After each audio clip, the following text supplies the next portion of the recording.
All right, everyone. Welcome back to another episode of Prequel, Origin Stories and Inflection Points. And you're in for a special treat today again.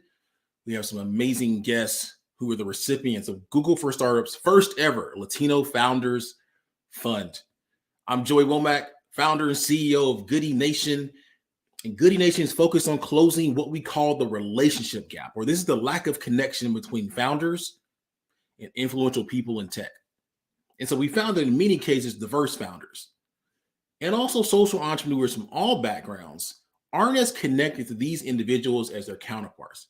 So what does that mean? It means that they don't have as much access, not only to financial capital, and we know that's been a huge issue over the years, but it also means they have lack of access to customers, talent, which all leads to higher levels of stress and a lower likelihood that they'll realize their dreams and their potential. So at Goodie Nation, we have this event series called Prequel to allow you to understand their origin stories and those monumental moments, though sometimes underrated, that allows them to be who they are today. We hope that it allows you to see a little bit of yourself in them, therefore increasing the likelihood that you will develop a relationship with them and open up your network to help them realize their dreams. So let's get right to it. I have two amazing people here with me today. And so we're going to go into a little bit of intros before we get into their longer origin stories. We'll go from there. So first up, I want to kick it to Sayeed for a quick intro. Hey everyone, Sayeed Mehrjerdian here. I'm the technical co-founder of iAccess Life. iAccess Life is a mobile app that myself and my co-founder Brandon Winfield built to allow the disability community to share their experiences with how accessible public places are. So basically it's an app that's built on Google Maps that lets you look up any location, any venue, and you can rate the accessibility of the parking, the entrance, the seating, and the interior space. It's primarily focused on mobility impairments right now, but we hope to expand that to other marginalized communities in the future. Awesome. Francisco. Hey everyone. Hey Joey. Hey Sayeed. My name is Francisco. I'm the co-founder of Storybook. Storybook is an app that helps children relax and sleep better. And we do this by combining audio, stories, music, and relaxation techniques provided by the parents. So Storybook in reality is an app for the parents to help their children relax and sleep better, but most of all, to bond before bedtime. I'm originally from Ecuador. I was born and raised in Cuenca, and now I'm happily scaling the company from Miami, Florida. Nice. Well, awesome. Well, let's get right to these origin stories. So I want to start with you. How did you get here? What's your founder journey been like? Sure. I'm not going to quite go back to birth, but I'll start with kind of where I'm from. So I was born here in Atlanta. That's where I currently reside and where I'm building iAccess and a few other companies. I am actually the first person in my whole family to be born in the United States. My mother is from Venezuela and my father's from Iran. I grew up a little bit north of Atlanta here in the Alpharetta area. Went to Georgia Tech and studied industrial and systems engineering. And yeah, from there, I kind of made my way into the software development world. So I've primarily been a product owner, product manager most of my career. I've worked at a few Atlanta institutions like Home Depot and Warner Media, formerly Turner, on different product teams there across digital marketing, advertising, data science, and e-commerce. And so that's kind of, been most of my professional career. As far as iAccess Life goes, I came across iAccess in 2015. I actually grew up with my co-founder Brandon's older sister. We both went to school together in the Alpharetta area and grew up in the same neighborhood. And I saw that one day she shared that her little brother was working on this app. Brandon's paralyzed from the waist down or chest down from a motocross accident. And I used to see him kind of going around our neighborhood on his like custom golf cart and always thought he was a pretty cool dude. And then when I saw that he was working on this app, I reached out to his sister and was like, hey, I work in technology. I'd love to kind of be a part of what he's building. It sounds really cool. It was really my first foray into being a founder of any sort of, startup. And that's kind of how we got together, and we really hit it off. We're very similar people, very similar temperament. I think we complement each other with the skills that we each have. And yeah, that's when we started building the app. It's been quite a journey. We've gone through multiple iterations, been able to raise, just over $300,000 from friends and family. And, this opportunity that Google's providing us, especially me as a Latino founder, is amazing. And I'm very proud to be part of the inaugural class for this. So yeah, I think that sums up my origin story for how we got here, and I'm very excited to leverage the resources that Google is going to provide us. Our app is built on Google, so it's a really perfect synergy there, and we hope to take it to the next level, expand it beyond mobility impairments to other marginalized communities, the autism community, or even mothers with children in strollers, just anyone who could really use some useful information before they leave the house to really help them plan their day and know before they go, whether you're doing your daily chores or you're going on a month-long excursion. That's our goal, is to just give you all the information you need at your fingertips. No, that's awesome. I mean, amazing story. I mean, and I remember when I first met both you and Brandon a number of years ago. Just amazing story. Two, how you all fight for those that need the help. This is a truly inspiring story. How can people get in contact with you all? If is it the website or anything like that? Yeah, I was just about to say I forgot to do the thing that Joey told me not to forget to do. So you can reach us at www.iAccess.life. You can email us at info@iAccess.life, and all our socials are at iAccessLife. Awesome. Francisco, you're up next, man. What is your founder journey? How'd you get here? Sure thing.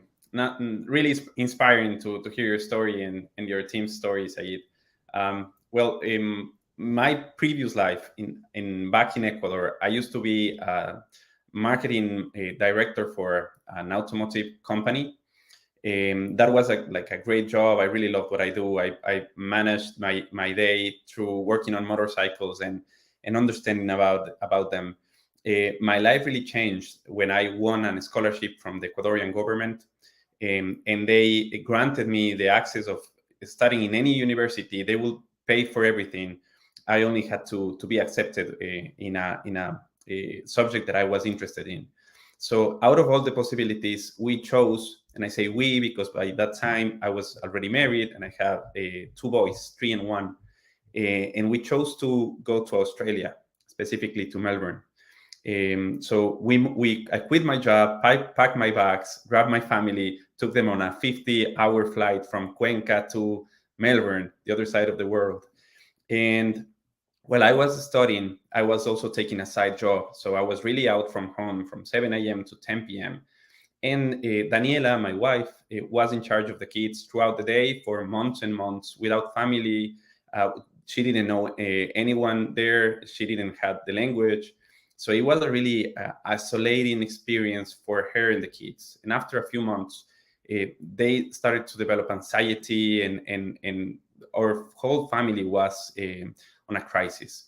And Daniela, she has always been really creative. She has always tried to find ways to improve herself, to see what's wrong and try to fix things. And what she realized is that the kids were taken care of. They had clothes, they had food, they had shelter, they had everything that they needed. But she wasn't really connecting with them. And I was pretty much absent. So she found out about the infant massage and how the benefits of being physically in contact with the kids and the physical stimulation was really positive for them. So she got interested into that. She studied.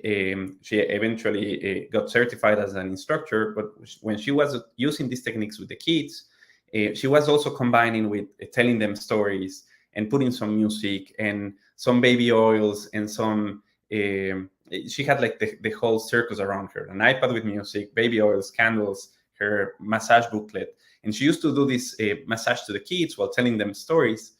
And it was amazing. Like, it really changed our dynamic. The first thing that happened is that the kids are starting to fight each other about who's going to bed first. So that's something that doesn't happen with kids. And eventually I got involved as well. And what we realized is that the connection with them, the closeness, the affection changed. Like the kids starting to respond differently. They started to sleep better. We started to engage in a more healthy family dynamic. And it really changed our life. We now, years after that, we have studied a lot the science behind this. And there are so many things happening when you're hugging your child, when you're telling positive things to your child. There's so many powerful things happening. So we decided to create an app that combines these three things: massage techniques, music, and stories, because it changed our life. We launched an MVP without any expectations, and it was an immediate hit. Like the first day we launched the MVP, we had 300 people purchasing it. And the real success is that their reviews were exactly the same as ours. People saying, families saying, this app is changing the way we relate to each other. It's changing how we put our kids to bed. It's making bedtime fantastic again. It's not longer a struggle. We're not fighting each other. It's actually our favorite time of the day, where we bond and we share our love with our kids. So we decided to jump into this. As you can figure out by now, my co-founder is Daniela. She's the one who invented this. She's the one who has been writing the stories for Storybook ever since. She also does the voice in Spanish. And I'm leading more on the business side of things. After we launch, now we have, after a couple of years, now we have 2 million downloads. We managed to put together a fantastic team from professionals across Latin America. And that's pretty much it. We decided to move to Miami because most of our partners were here, investors were here, and our customers are here. In the last few months, living out of Florida and pushing our growth have been fantastic. We've been really blessed by the possibility to live here, to grow the company from here, and to be in this thriving ecosystem that Miami is now, my thriving tech ecosystem. And yes, so I don't forget, you can definitely find out more about Storybook in our social channels. So at Storybook app, you can look at us on Google as www.storybook-app.com. On the App Store, if you look for Storybook, we should be the first app to pop up with a bear. That's our teddy bear. It's called Theo. And yeah, happy to hear from anyone on our social media. Awesome. So let me just say this, parents, go and download it right now. Like it's proven. Download this right now. This has been awesome. I mean, I told you all you're in for a special treat. Some amazing stories about some amazing founders doing some amazing things. So listen, I got one ask. If you're watching, if you're listening and stuff like that, you got to support. Right? And so support is a verb. And so here's how I'd like for you all to support these awesome founders. 1, figure out a way to become a user. So again, download their apps, right? Or become a customer or a partner or something like that. 2, figure out a way to invest, right? Maybe they're raising now, maybe they'll be raising in the future, but figure out a way to provide capital to them. Or if you can't do any of those things, maybe you're not part of the target market or something like that, I guarantee you know at least one person, if not more, that can. So again, forward this to a friend. Forward their information to a friend. Become a user, a customer, a partner, or send it to someone that could potentially provide capital to them. They provided the way to get in contact with them, but you can also go to the webpage list at the bottom of the screen. Go to our website, goodienation.org/Latino Founders Fund, where you'll find information on them and the other recipients of the first ever Google for Startups Latino Founders Fund. You can click on their card, which will pull up their name, their website, their LinkedIn profile, as well as a way to get in contact with them as well. Okay? So if you can figure out a way to do this 30 minutes this week, try to figure out a way to support them and the other recipients, and then do that over a series of 5 more months, eventually it'll turn into a habit. And if you can get a few of your friends to do this as well, you've turned into a You kind of create this mini culture of supporting diverse founders and social entrepreneurs. This is what we call being intentionally good at Goodie Nation, right? So 30 minutes, 1 hour this month, 30 minutes, 1 hour the next month, and so on and so forth, all right? This is how we close the relationship gap, and this is how we make the world a better and more sustainable future for us all right? So until the next episode, this has been amazing. Keep doing what you're doing. Outwork yesterday. Stay magnetic. Peace out, y'all.